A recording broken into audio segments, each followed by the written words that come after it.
Hey guys, it's Dark Architect 18 back here with another YouTube video, and today we're doing the USS Salem.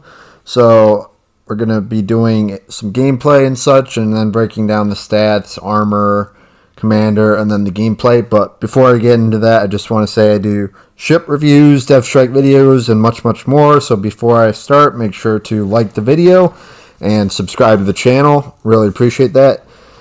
And if you like the content and want to support the channel, hit that notification bell to stay notified for all my future videos. And now it's time to get to it. So we're going to break down the commander, then the stats, and then the gameplay. And what's my thoughts on, I guess, USS Salem at Tier 8. And yeah. So commander, we got Norman Scott. And our inspirations are Nikolai von Essen with Nikolai Kuznetsov. Our skills are Beyond Range, Refill Station, or Beyond Range, Igniter, Punch Through, Fixated, and our legendary skill Refill Station. So we have an AP, range, and penetration build. So we want to hit targets from far and I guess hit them as hard as we can. That's essentially what we're trying to do with this. So our modifications, we have aiming systems mod 1, steering gears mod 2, concealment system mod 1, and main battery mod 3 in the last slot. So we have a rudder, concealment, and we're enhancing the guns, so the reload and obviously the aiming of the guns. So we're trying to make them pinpoint on the target as best as we can, and get as many shells downrange against the enemy as we can in the game. So that's the thoughts on that. So now we're going to be doing the stats for this ship. So Salem, we got survivability of 59 out of 100. So we have 44,700 HP, 6 to 203 millimeters of armor, 7% torpedo damage reduction. Artillery, we have a 72 rating out of 100, so we have 3x3 203 millimeter guns, which are equivalent to 8-inch, 18.4 kilometer firing range, 6.3 second reload for the main guns. Then we got or 5.3 second reload for the main guns, 35.3 second 180 degree turn time, 2300 max HE shell damage, 17% fire setting chance, and 4400 maximum AP shell damage. So it's got excellent HE. Obviously, if you see a broadside cruiser, I would also say even a heavy, like a super heavy destroyer, like with like a Kaba or something, or any kind of Russian destroyer, or maybe even an Italian destroyer, then I'd definitely use AP possibly, but for sure, definitely HE first. But if you can't, you're not doing enough damage, or you think you could do more against a heavily armored target, then do that. Obviously not against battleships, unless, you're shooting at their superstructure, or they're completely broadside, and you're chunking them for between, 4,500 to 8,000 a salvo or something. So that makes sense to use AP, in that case. So anyways, our secondaries, we got 6x 227 millimeters, so they're 5-inch secondaries, 5.2 kilometer firing range, 6 second reload, 1800 max HE shell damage, and an 8% fire setting chance. So our secondaries essentially set fire to other ships about half the time compared to the chance of their main guns, which makes sense. So the AA defense, we got a 95 out of 100, so we got 12x2 76.2 millimeter guns, 335 average damage per second, 5 kilometer firing range, 6x2 127 millimeter guns, 91 average damage per second, 5 kilometer firing range. So our AA is excellent as a cruiser, as a U.S. cruiser, known for their really good AA and the range. So it's really something not to joke around with, especially if you're in a carrier and you're going against a a Salem or a Des Moines or a Baltimore. I mean, those kinds of ships are not easy to deal with. Most U.S. ships have like not even reasonably, like just really solid AA. I mean, definitely above average. So you don't want to mess with that. That's just, you're asking for trouble essentially with that. So we have maneuverability of 68 out of 100. We got 34 knot max speed, 770 meter turning circle radius, 6.9 second rudder shift time. So the rudder shift isn't that good. Obviously, it's a heavy cruiser, so it's going to be slower. It's going to be a little bit more nimble. It's going to be a little bit more, it's going to have higher potential damage per salvo compared to, like, obviously a light cruiser like the Cleveland or the Seattle or something of the same tier. Obviously, like Seattle that's the tier 8, but they're just comparing the tier 7 as well to give you an idea. So maneuverability, 34 knots isn't that good. The turning circle radius is kind of meh. It's middle of the line. I'm sure it's definitely not great compared to, like, some of the Japanese destroyers or Russian destroyer, or not destroyers, cruisers. Excuse me. I meant cruisers. So Russian cruisers or Japanese cruisers, as their rudders are really, really good on those ships. So it's definitely not that kind of 3-second or sub 3-second rudder shift time for a cruiser. So it's more than double, and it's a little painful, but it's manageable. You just gotta watch out how many enemies you're facing and really keep in mind what you're dealing with.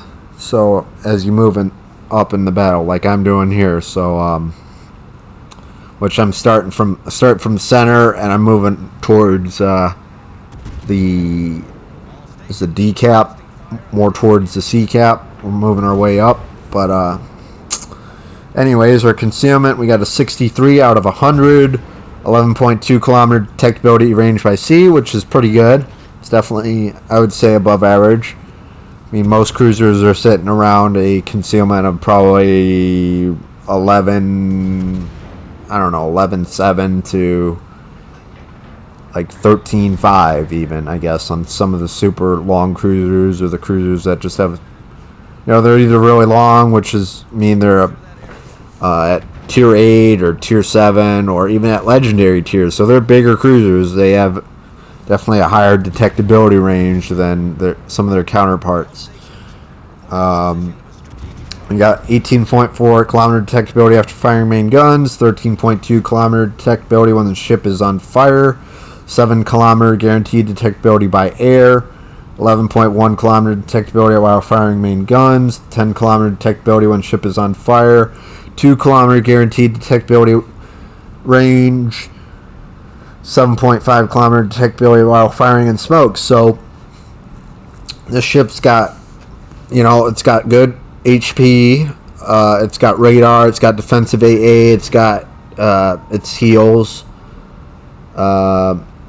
So I think it's 2 radars, 2 defensive AAs, and I believe it's 3. Now, I think it's 3 heals. Maybe it's 2. Be wrong. It's 2 or 3. If it's 3, then that's great. But if it's just 2, then you deal with it. Overall, the ship, you can do HE or AP. It's gonna hit hard. Can really do a lot. Right now you see that purple kind of icon over my main battery in the bottom right corner. So that means that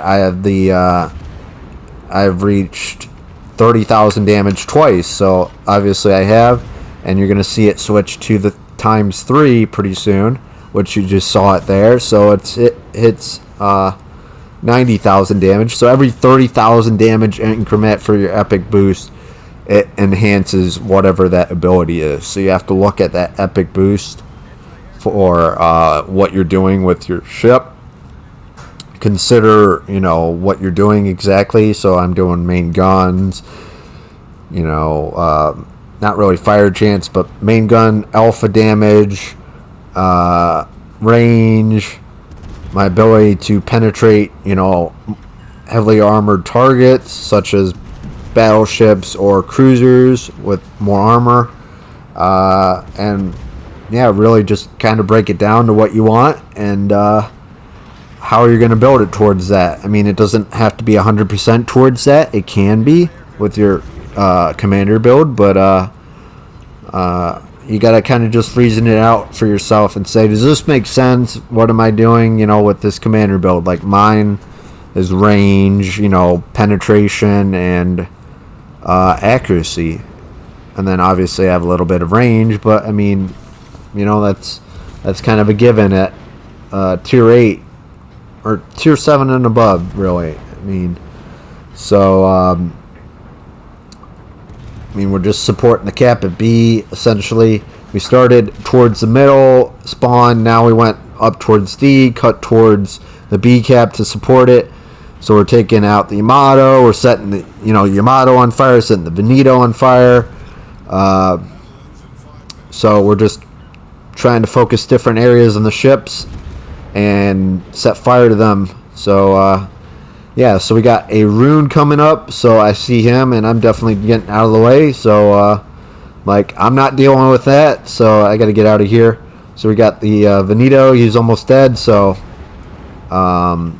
he's definitely going to be dead, so I'm slowing down definitely a lot, cutting in hard. So we got a Z-44 back there. He's going to be firing at us a little bit here or there for the next couple minutes. So I see him. I'm going to try to take a shot at him, get him weaker.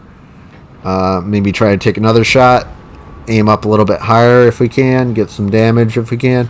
Now I got to switch to AP, so obviously I'm assuming he's going to be shooting torps. We got torps right there. We just missed them, so well done.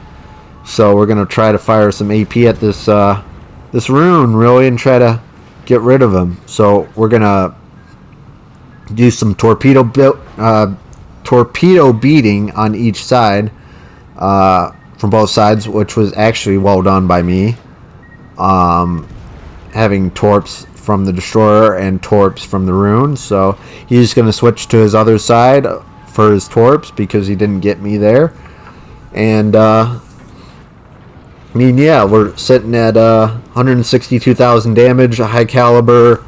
We are up 320 or 30 points. It's a 3v2. We're coming back from the game. It looked like we're going to definitely lose that. So, really good battle overall. I mean, USS Salem, Tier 8 premium cruiser is a really good ship. I mean, I really enjoy it. I'm mostly a battleship or cruiser main, but I mean, I really enjoy cruisers as well. And that's the thing that I'm trying to get better at, is the ship that I'm not as comfortable with. That's the thing. That's how you grow with a certain ship and learn new abilities, is you got to challenge yourself. At least that's what I found. And if you think that's a good way to do it, that's the way to do it. But if you don't, then it's up to you. You are the captain of the ship, so it's up to you whether you want to push your abilities with trying different ships or different things out, or if you don't. But we're wrapping up this game pretty quickly. We're 175,000 damage. We got quite a bit of fires, and I think we're at 3 kills as well. So we're sitting at high caliber and close quarters. Expert, we're going to go over towards the A cap, try to cap that, because it was like no deal in chasing that destroyer more than I need to. So it just doesn't make sense to waste my time trying to chase a not a cruiser, a destroyer. Oh well, he came back, so he chased me. So funny how that works. Sometimes you're chasing something and it's not working, and then you forget it and it chases after you. So that was a big mistake for him. So we got a Dreadnought. We got 175,000 damage. Hope you guys enjoy the video. Make sure to smack that like button and subscribe to the channel. Really appreciate it. And yeah, top of the leaderboard, and really good game overall. So just want to thank everybody for stopping by. Make sure to hit that like button and subscribe, and really appreciate everyone's support. And yeah, we got some videos coming out, so I got some content I got to make this weekend, so definitely be on the lookout for that. And yeah, this is Dark Architect 18. I'm out. Hope everyone has a good day, and yeah, peace. Have a good one, everyone. Bye.